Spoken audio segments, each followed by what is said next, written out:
Sincerity, respect, humility, peace. Zi Gui, Chapter 1. At home, be dutiful to my parents. When my parents call me, I will answer them right away. When they ask me to do something, I will do it quickly. When my parents instruct me, I will listen respectfully. When my parents reproach me, I will obey and accept their scolding. I will try hard to change and improve myself, to start anew. In the winter, I will keep my parents warm. In the summer, I will keep my parents cool. I will always greet my parents in the morning to show them that I care. At night, I will always make sure my parents rest well. Before going out, I must tell my parents where I am going, for parents are always concerned about their children.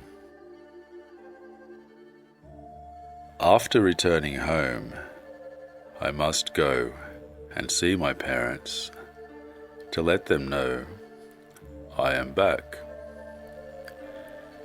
so they do not worry about me. I will maintain a permanent place to stay and lead a routine life. I will persist in whatever I do and will not change my aspirations at will. A matter might be trivial, but if it is wrong to do it or unfair to another person, I must not do it, thinking it will bear little or no consequence. If I do, I am not being a dutiful child, because my parents would not want to see me doing things that are irrational or illegal. Even though an object might be small, I will not keep it a secret from my parents.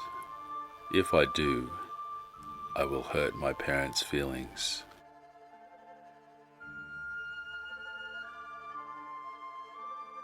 If whatever pleases my parents is fair and reasonable, I will try my best to attain it for them. If something displeases my parents, if within reason, I will cautiously keep it away from them. When my body is hurt, my parents will be worried. If my virtues are compromised, my parents will feel ashamed. When I have loving parents, it is not difficult to be dutiful to them. But if I can be dutiful to parents who hate me, only then will I meet the standards of the saints and sages for being a dutiful child. When my parents do wrong, I will urge them to change. I will do it with a kind facial expression and a warm, gentle voice. If they do not accept my advice, I will wait until they are in a happier mood before I attempt to dissuade them again. followed by crying if necessary, to make them understand. If they end up whipping me, I will not hold a grudge against them.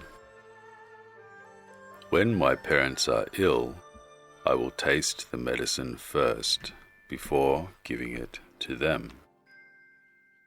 I will take care of them night and day and stay by their bedside.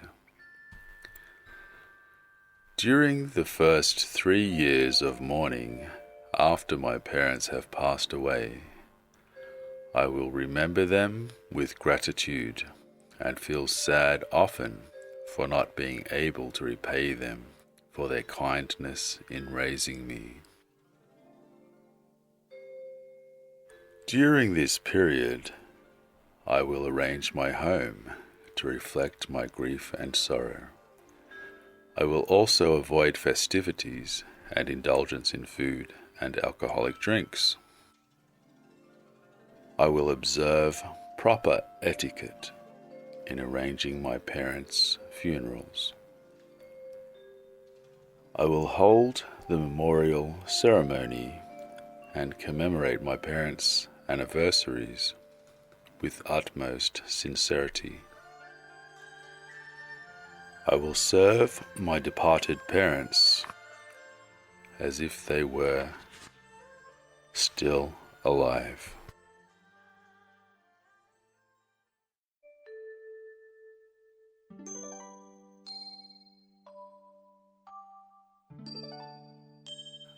Zi Gui, Chapter 2.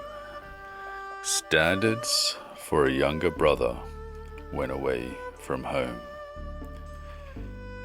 If I am the older sibling, I will befriend the younger ones.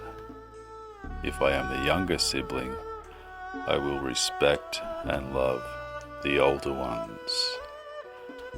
Only when I can maintain harmonious relationships with my siblings am I being dutiful to my parents.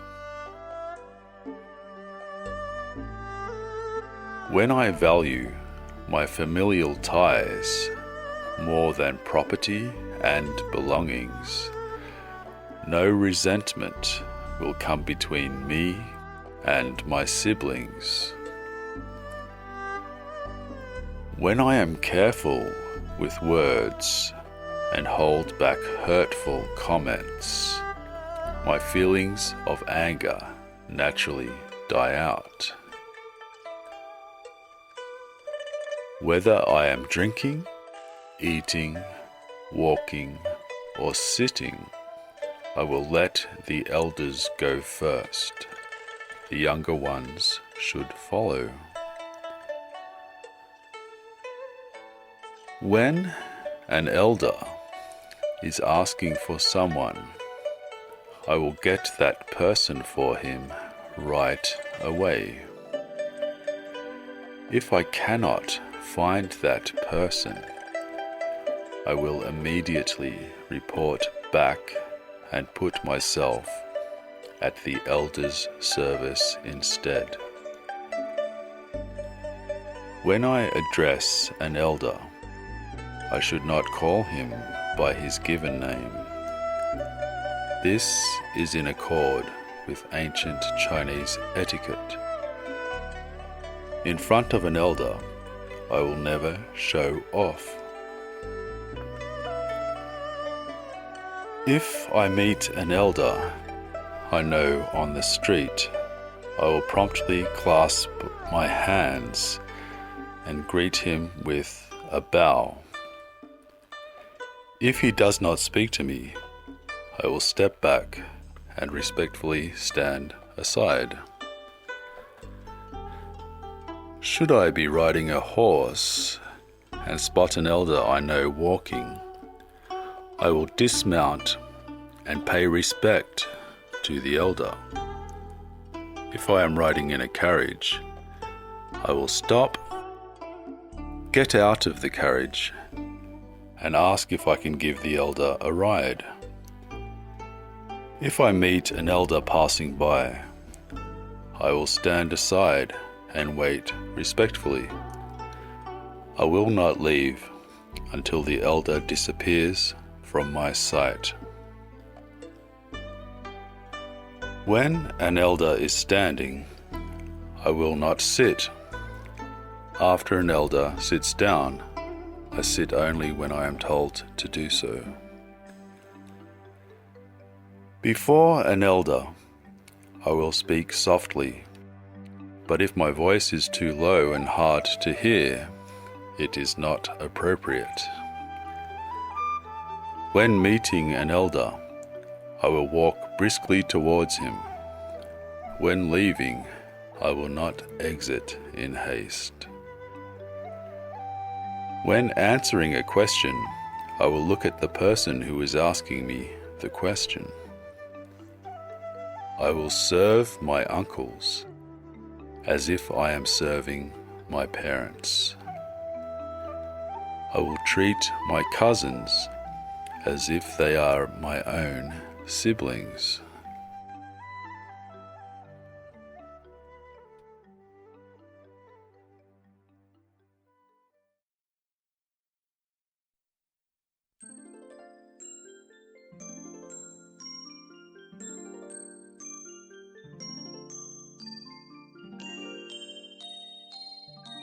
Zi Gui, Chapter 3. Be cautious in my daily life. I will get up each morning before my parents. At night, I will go to bed only after my parents have gone to sleep. When I realize that time is passing me by and cannot be turned back, and that I am getting older year by year, I will especially treasure the present moment. When I get up in the morning, I will wash my face and brush my teeth. After using the toilet, I will always wash my hands. I must wear my hat straight and make sure the hooks of my clothes are tied. My socks and shoes should also be worn neatly and correctly. I will always place my hat and clothes away in their proper places. I will not carelessly throw my clothes around, for that will get them dirty. It is more important that my clothes are clean rather than how extravagant they are. I will wear only what is suitable for my station. At home, I will wear clothes according to my family traditions and customs. When it comes to eating and drinking, I will not pick and choose my food. I will only eat the right amount. I will not overeat. I am still young. I must not drink alcohol. When I am drunk, my behavior will turn ugly. I will always walk composed, with light and even steps. I will always stand up straight and tall. My bows will always be deep, with hands held in front and arms rounded. I will always pay my respect with reverence. I will not step on door sills or stand leaning on one leg. I will not sit with my legs apart or sprawled out. I will not rock the lower part of my body while standing or sitting down. I will always lift the curtain slowly and quietly. I must leave myself ample space when I turn, so I will not bump into a corner. I will hold empty containers carefully, as if they were full. I will enter empty rooms as if they were occupied. I will avoid doing things in a hurry, as doing things in haste will lead to many mistakes. I should not be afraid of difficult tasks, and I will not become careless when a job is too easy. I will keep away from rowdy places. I will not ask about things that are abnormal or unusual. When I am about to enter a main entrance, I must first ask if someone is inside. Before entering a room, I must first make myself heard, so that those inside know someone is approaching. If someone asks who I am, I must give my name. To answer "it is me" or "me" is not sufficient. Before borrowing things from others, I must ask for permission. If I do not ask, it is stealing. When borrowing things from others, I will return them promptly. Later, if I have an urgent need, I will not have a problem borrowing from them again.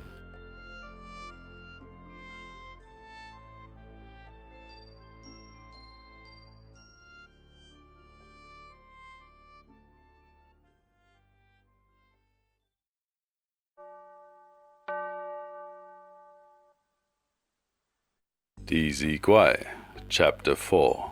Be trustworthy. When I speak, honesty is important.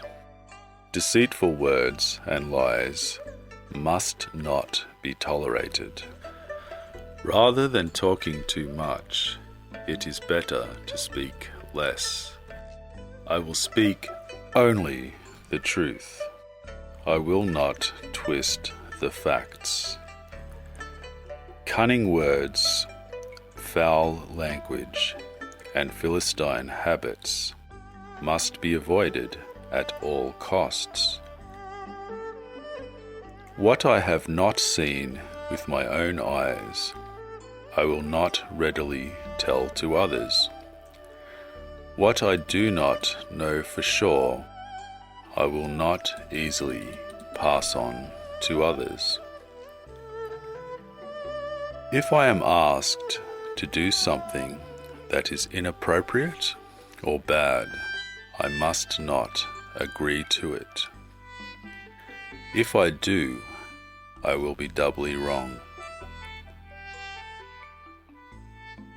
I must speak clearly and to the point. I must not talk too fast or mumble.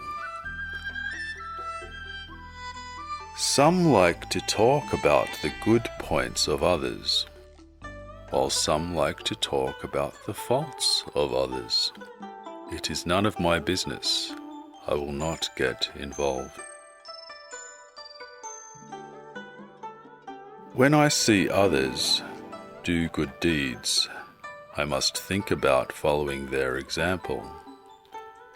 Even though my own achievements are still far behind those of others, I am getting closer. When I see others do wrong, I must immediately reflect upon myself. If I have made the same mistake, I will correct it. If not, I will take extra care to not make the same mistake. When my morals, conduct, knowledge, and skills seem not as good as those of others, I will encourage myself to be better. If the clothes I wear and the food I eat and drink are not as good as that of others, I should not be concerned. If criticism makes me angry and compliments make me happy, bad company will come my way and good friends will shy away.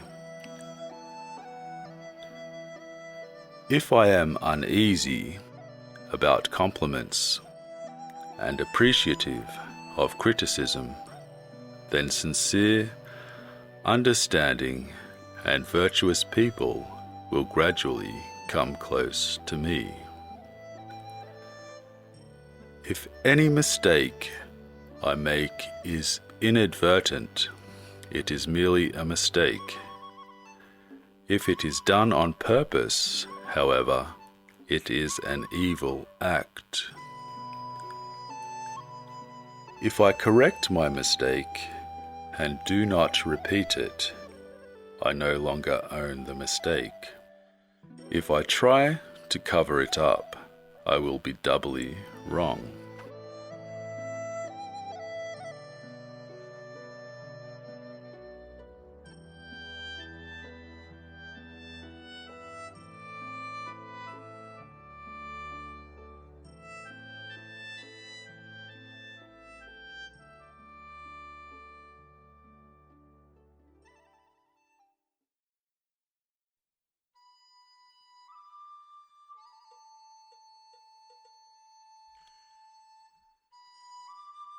Zi Gui, Chapter 5, Love All Equally. Human beings, regardless of nationality, race, or religion, everyone should be loved equally. We are all sheltered by the same sky, and we all live on the same planet Earth. A person of high ideals and morals is highly respected.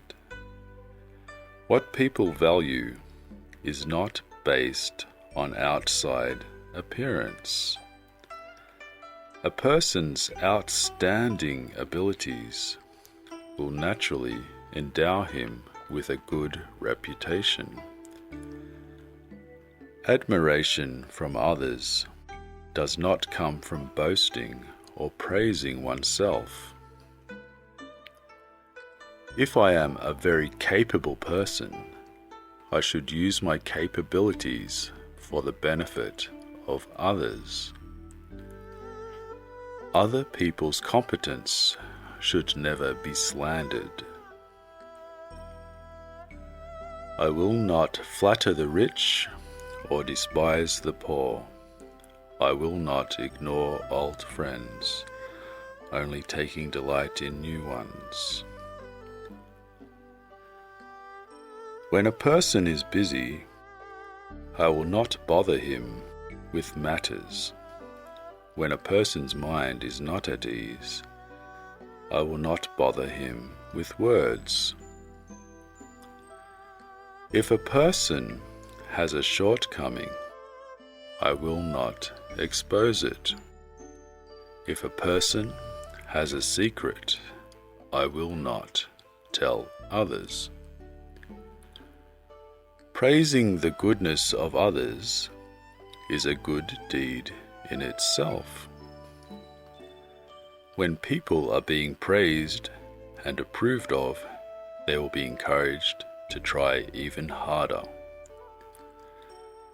Spreading rumors about the wrongdoings of others is a wrongdoing in itself.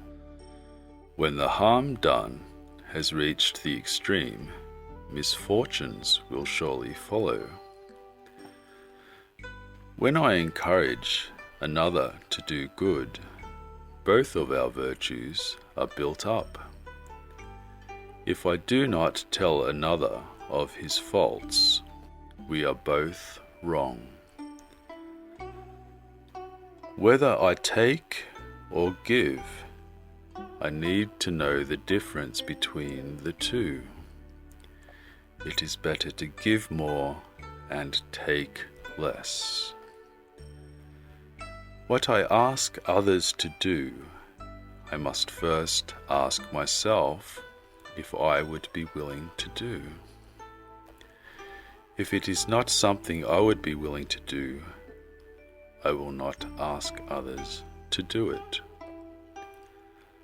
I must repay the kindness of others and let go of my resentments. I will spend less time holding grudges and more time paying back the kindness of others. When I am directing maids and servants, I will act honorably and properly. I will also treat them kindly and generously. If I use my influence to make them submissive, their hearts will not be with me. If I can convince them with sound reasoning, they will have nothing to object to.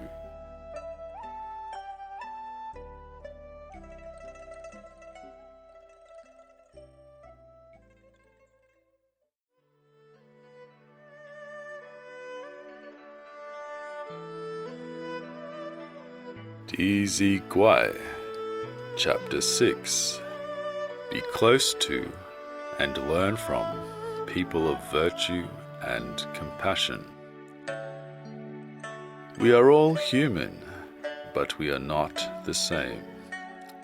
Most of us are ordinary. Only a very few have great virtues and high moral principles. A truly virtuous person is greatly respected by others. He will not be afraid to speak the truth, and he will not fawn on others. If I can be close to and learn from people of great virtue and compassion, I will benefit immensely. My virtues will grow daily, and my wrongdoings will lessen day by day. If I choose not to be close to and learn from people of great virtue, I will suffer a great loss. People without virtue will get close to me, and nothing I attempt will succeed.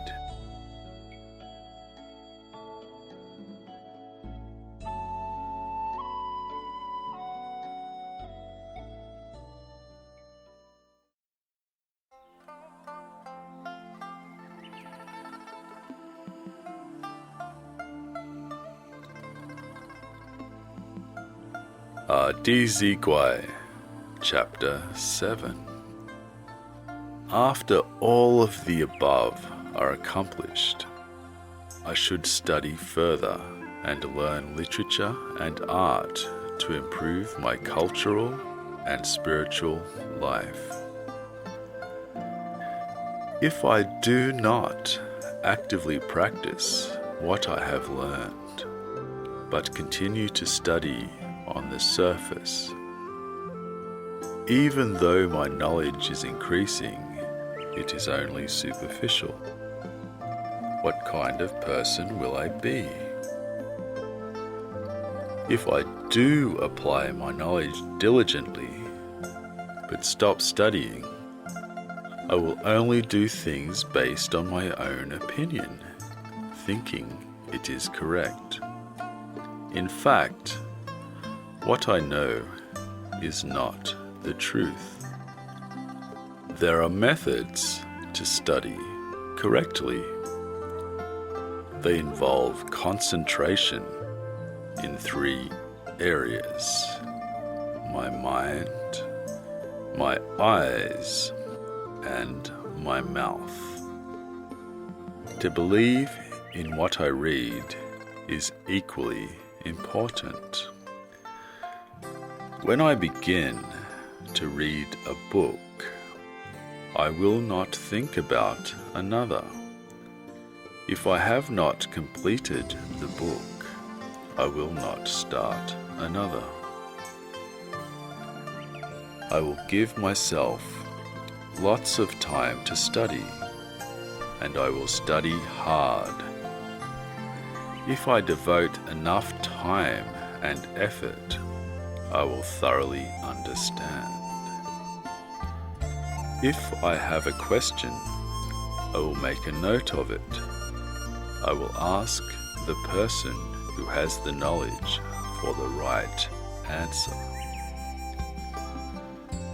I will keep my room neat, my walls uncluttered and clean, my desk tidy, and my brush and inkstone properly placed. If my ink block is ground unevenly, it shows I have a poor state of mind. When words are written carelessly, showing no respect, this shows my state of mind has not been well.